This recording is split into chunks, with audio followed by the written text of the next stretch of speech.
block out the haters today? Nah, yeah, but these are sunglasses. They're not gonna block out the haters.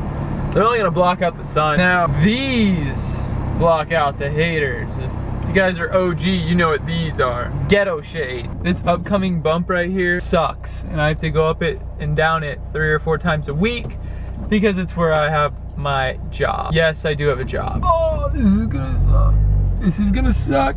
Pee. Oh, Scrape City, mud flaps down. Ground 0, mud flaps 1. Oh man, I do that all the time. All right guys, so today's video is going to be my honest review of the Raceland Primo coilovers. Specifically the Primos, because Raceland makes a couple different coilovers. They make one coilover that can drop you from 1 to 3 inches. It's like 370 bucks.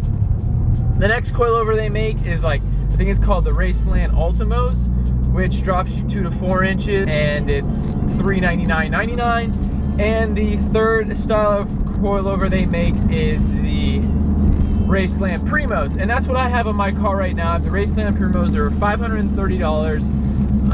Shipping was free, and I don't believe there was tax on that, so that must include the tax cost as well. Today I'm going to go exactly over how I like them, how they've performed. I've had them on for a little over a week now, but I've driven probably 500 or 600 miles on them, so they're definitely worn in.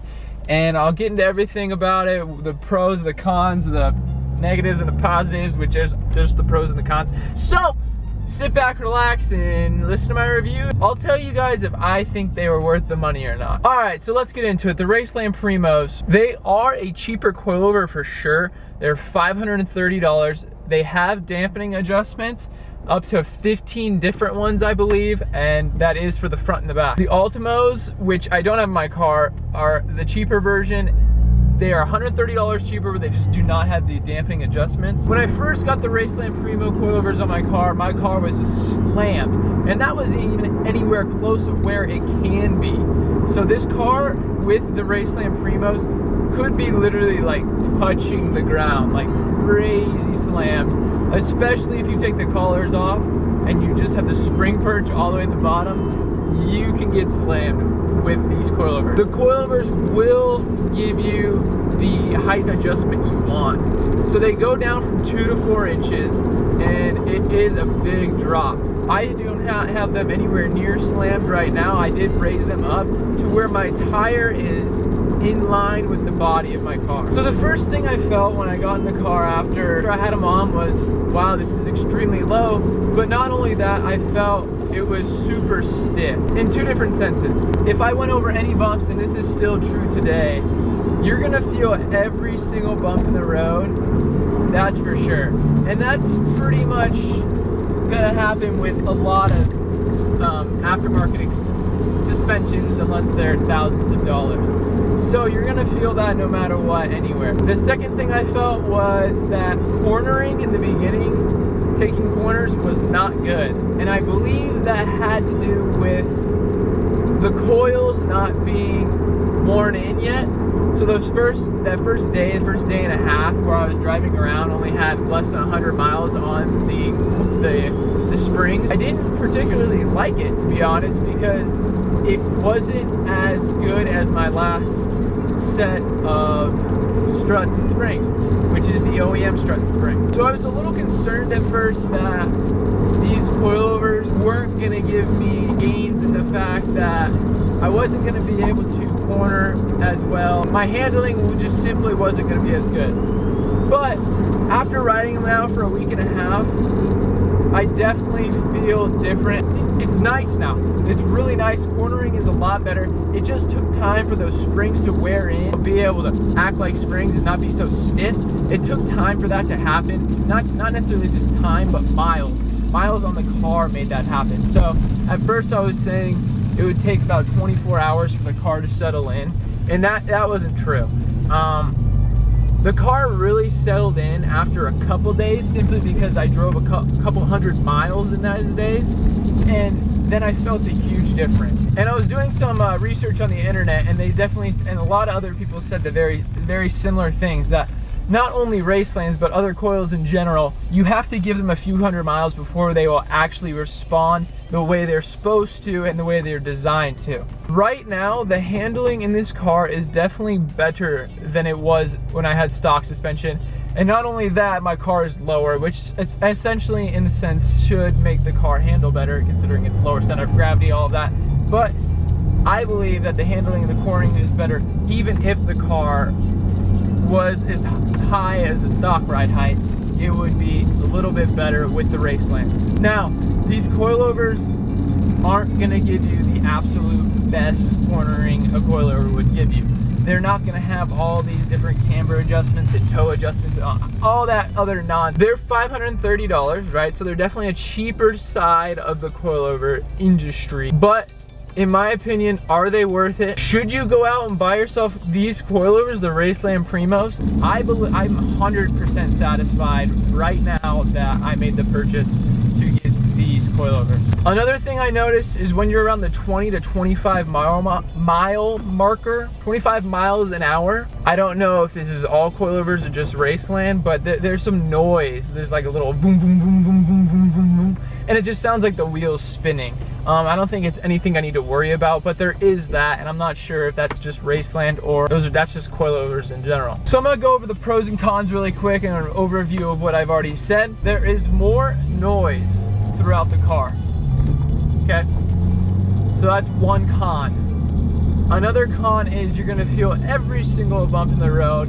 The ride quality is just gonna be more bumpy, not as pleasant for passengers that just are going to ride in the car that are used to a SUV or a minivan or something of that sort, or a Kia Optima. It's not going to be the same as that. Now I'm going to get into the pros of the product. For one, it lowered my car lower than stock ride height, and that's exactly what I was going for. I was going for a lowered look. Secondly, I do believe they added some benefit to my handling, although you might hear other things saying otherwise. I 100% believe that I have a better grip on my car and knowing how far the limitations it can go with these coilovers in the sense of handling and turns and stuff like that. Third thing as a pro is the price point. I haven't seen a better price out there for coils that have dampener adjustments. These coilovers, would I recommend them to you? Yes, I would recommend them to you. I would buy them again. As of right now, I would buy these same coilovers again in a heartbeat, knowing that I didn't get something that cost thousands of dollars. Again, like I've said in previous videos, guys, I am not looking to be the next drift king. I'm not looking to be the next autocross champion. I'm not looking to be the next pro in any auto related topic. I wanted my car to be lower. I wanted the car to look cooler. That's all it was. And with that, I got a little bit better handling and cornering. That's my honest review, guys.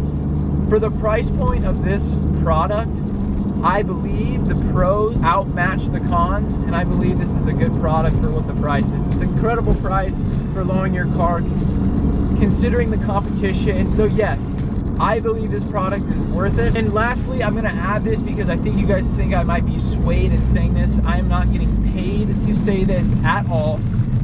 This is seriously my honest review. No one's telling me to make this video. No one's paying me, here, I'll give you a couple $100 to make this video. That's not happening at all. A lot of you guys have messaged me telling me do a review on the coilovers, and that's what I'm doing right now. I don't think you need to be spending thousands of dollars on coilovers if you're gonna just be daily driving your car. I think you should be spending thousands of dollars on coilovers if that is your hobby or your job is autocross or drifting events or something like that. That's when you go big money on your car. If you're gonna daily your car, go buy cheaper coilovers. Don't care what other people tell you. Just do what you can do with the money you have. So that's gonna be the video, guys. I really hope you enjoyed it. I know a lot of you had questions on if these coilovers were worth it, because they do get a bad rep around the car community. I think it's just because they're so cheap. Just because of the price point, people believe that you cannot get good things at a cheap price, but that's not the case in this video or these coilovers. So that's my honest review. Guys, like the video if you like the video. Please comment what kind of videos it definitely helps me out, and I do take those comments in consideration. And I'll see you guys in the next video. Later!